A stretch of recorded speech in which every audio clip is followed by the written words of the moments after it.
While Beats headphones do count as Apple products, this wasn't always the case. Apple only bought Beats in 2014. Before that, Dr. Dre's brand released some of the most ridiculous products I'd never heard of. Some of these pairs are like the Holy Grail and are now worth hundreds of thousands of dollars. So today I'm going to be ranking 5 of the most legendary Beats products based on how rare they are and how much they'd cost to buy in 2026.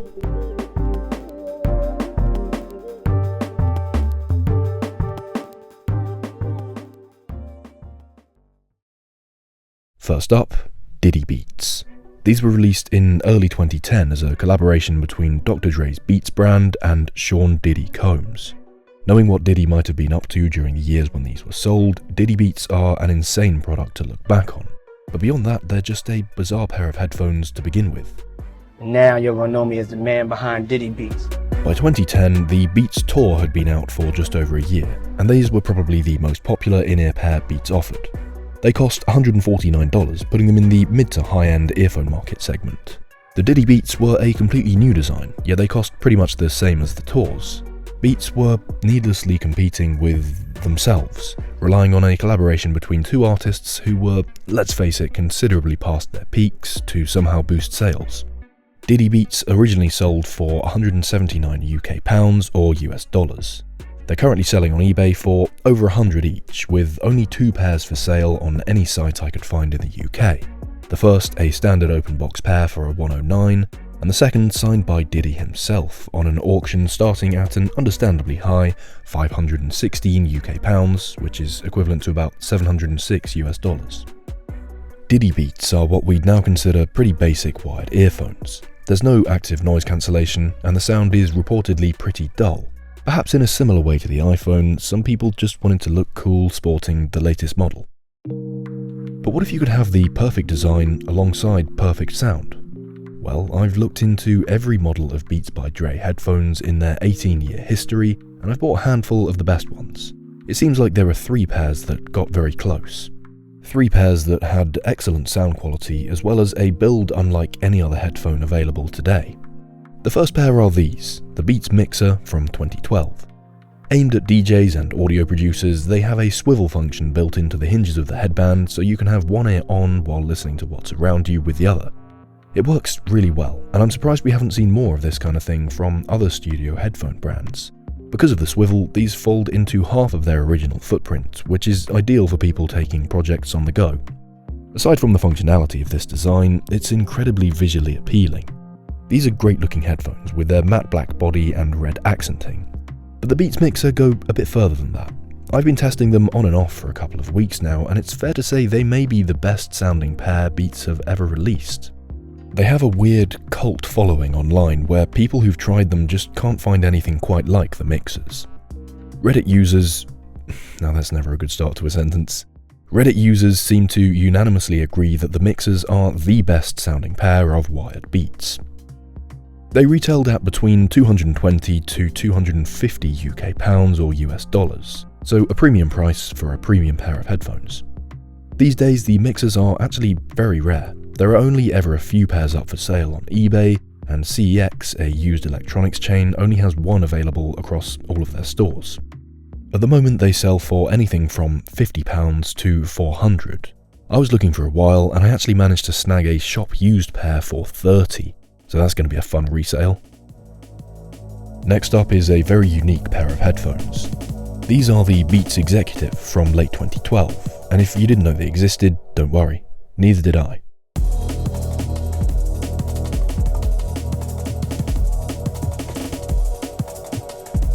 As the name suggests, these were a business class kind of headphone. Full brushed metal body, sleek grey and black designs. Priced at up to $400 new, these were the real deal. The Executive were never a popular Beats headphone. I mean, they catered to a pretty specific sector of the market. People who wanted over-ear headphones would normally just buy the Beats Studios.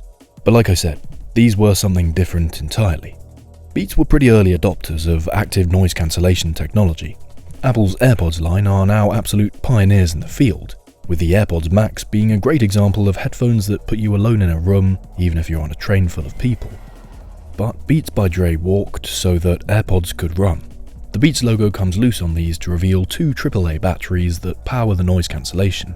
There's a pretty audible hiss, and it's not as strong as AirPods are now by any means, but you can see Beats were trying to go the extra mile to appeal to those regularly on the move. In terms of sound quality, I have a bit of a soft spot for these.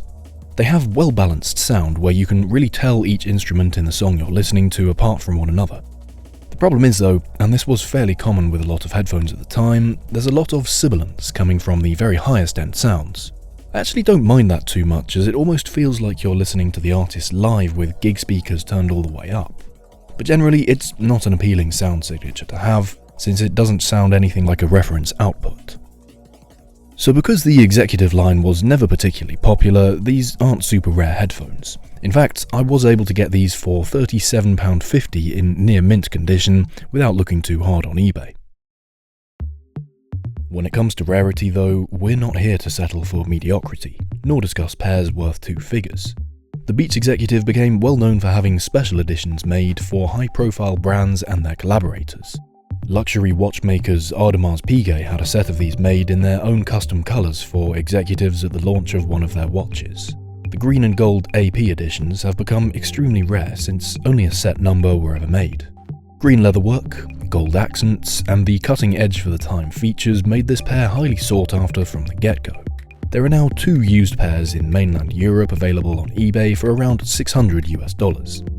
There's also a listing on a US luxury watch store for $790 including shipping. Hundreds of dollars is one thing, but if we want to talk about really rare Beats, it's time to move on to another model. These are the Beats by Dre Beats Pro. They were released in 2010 as a serious pair of headphones for the modern DJ.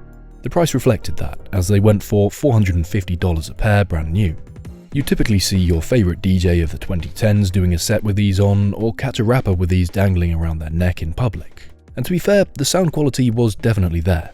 I got a pair of these with their original inserts the other day, and it takes a lot to make them distort. They can also play tracks in a way I'd say is acceptable for most ears. I've been comparing them to my Bowers & Wilkins P7s, which are a truly excellent pair of headphones.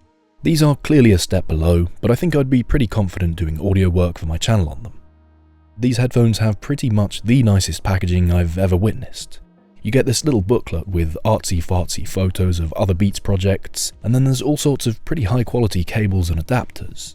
Cable brand Monster were involved in the creation of these early Beats headphones, so it's no wonder really. Cool feature by the way, not only can the ear cups swivel on these too, but there's an audio jack on each cup. This means that you can plug in from either side, but also the side you don't use can have another pair of headphones plugged in and daisy-chained. Essentially, each port is both an input and an output. Overall, the Beats Pro are a timeless pair of headphones with really head-turning style. The matte colouring of the metal body contrasts so well with the white or black discs of the earpads. I've got the white edition, which I managed to pick up for £66 or $90 US. Great find if you ask me, since they regularly sell for between $150 and $250. Or at least the regular versions do. You see, being such a well-rounded premium pair of headphones, a lot of custom pairs of these were created. The Lil Wayne edition Beats Pro ended up being one of the biggest collaborations created by the Beats by Dre brand. They came in 2 different styles of red and black. Functionally the same as the regular Beats Pro, they became a status symbol of style and rarity, and were only sold for a few months in late 2012 and early 2013. Because of their popularity, there are a lot of fakes still going around and being resold. You can normally spot fakes with minor errors like having lowercase letters in the serial number or puffier earpads. Genuine Lil Wayne edition Beats sell so infrequently that there aren't any actual sold items to scroll through on eBay, and they're not listed on a lot of second-hand tech sites. But you'd certainly be hard-pressed to find a pair for under $1,000 right now. There exists a collection of Beats Pro headphones so rare though they make the Lil Wayne editions look like mere toys. For 2014's Super Bowl 48, British-based jeweller Graf helped create a set of around 100 Beats Pro headphones for the players and staff of the Seattle Seahawks and the Denver Broncos. Remarkably few of these have been resold over the years. In all fairness, they were a gift from their creators to a distinct group of sports personalities already earning millions every year. Pairs given to the more well-known players have fetched thousands upon occasion, with their high-value materials being a good part of that value. At the time of their creation, they were valued at between $10,000 and $25,000 US. This would make them the most expensive Beats ever sold. It would, were it not for the existence of these. The Beats Pro Graph Diamond. Same two collaborators, entirely different scale. 1,600 of the finest white graph diamonds. 28 expertly cut rubies, each expertly cast into an 18-karat white gold frame by 4 graph setters over a reported 7 to 8 month period. I wasn't able to buy a pair of these in time for this video, but I can show you this. Perhaps the coldest photo of a pair of headphones known to man. Very little is known about the Beats Pro Graph Diamond. In fact, I had trouble finding out just how much they were worth, since they've only ever been sold at auctions, which aren't all open to the public. We do know that only one pair of these was ever made. They were put on display for high-profile Beats events though, and occasionally worn by high-profile celebrities like Lil Wayne. We also know that they were sold at auction twice fairly recently. In 2019, someone bought this pair for the staggering price of $110,000 US. Looking back on the Beats Pro Graph Diamond, I don't know what's funnier. The fact that you could buy a house for that kind of money, or the fact that the headphones underneath all of these gems are still not particularly impressive, even with over 126 carats of diamond stuck to them. I reckon you get better performance out of a used pair of Sennheisers or Bowers & Wilkins for under $100. Anyway, thank you very much for watching.